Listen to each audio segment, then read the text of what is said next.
The following is a statement by His Excellency, Governor of the Virgin Islands, Augustus Jaspert. People of the Virgin Islands, I come to you with the final of my weekly schedule of updates following Hurricanes Irma and Maria. Given the progress made with relief efforts, and in consultation with the Premier and the Director of the National Emergency Operations Centre, I have decided to deactivate the NEOC, effective 20th November 2017. Although emergency operations are being discontinued, the Department of Disaster Management will remain on high alert for the remainder of the year. Be mindful that we are in one of the wettest periods of the year and we must remain in a state of preparedness. I will be working with the DDM to undertake a review of the response and relief efforts that have taken place so that we can document the lessons learnt and identify best practices that can be useful in the future.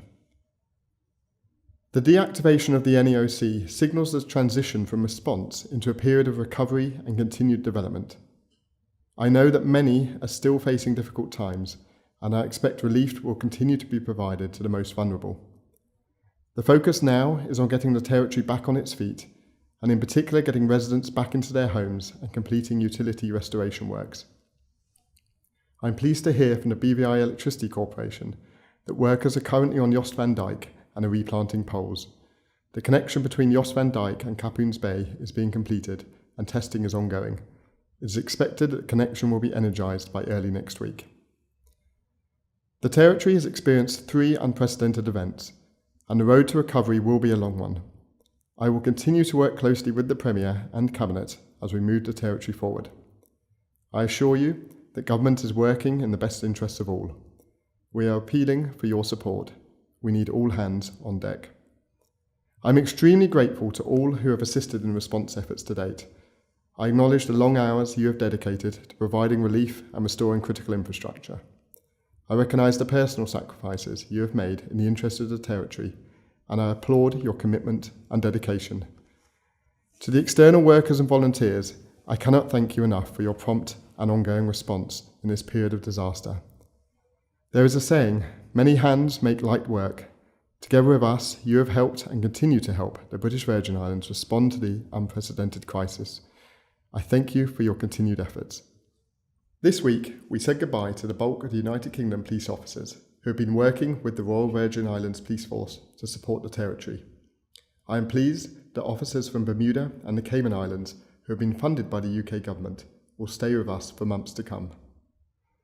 Please be advised that the curfew remains in effect from 11 p.m. to 6 a.m. I encourage you to continue to abide by this law and to give your full cooperation to law enforcement officers. Finally, I will join the Premier on Saturday to welcome His Royal Highness Prince Charles, the Prince of Wales, who will be visiting us to see for himself some of the devastation caused and the communities affected. Unfortunately, he will only be able to visit us for a short time on this occasion, but I am delighted that the heir to the throne will have the opportunity to tour some affected areas on Tortola. He will also visit organisations and meet those involved in the response effort and thank them for their dedication.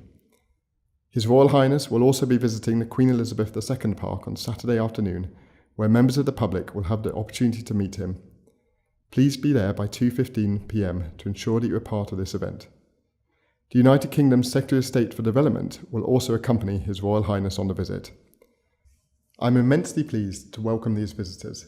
It is important that the Virgin Islands, our challenges and our recovery remain at the front of people's minds around the world. Let us continue to work together and stay strong, and may God bless us as we journey along the road to recovery and strengthen our resolve to work together for the benefit of this fantastic territory. Thank you. The proceeding was a statement by His Excellency, Governor of the Virgin Islands, Augustus Jaspert.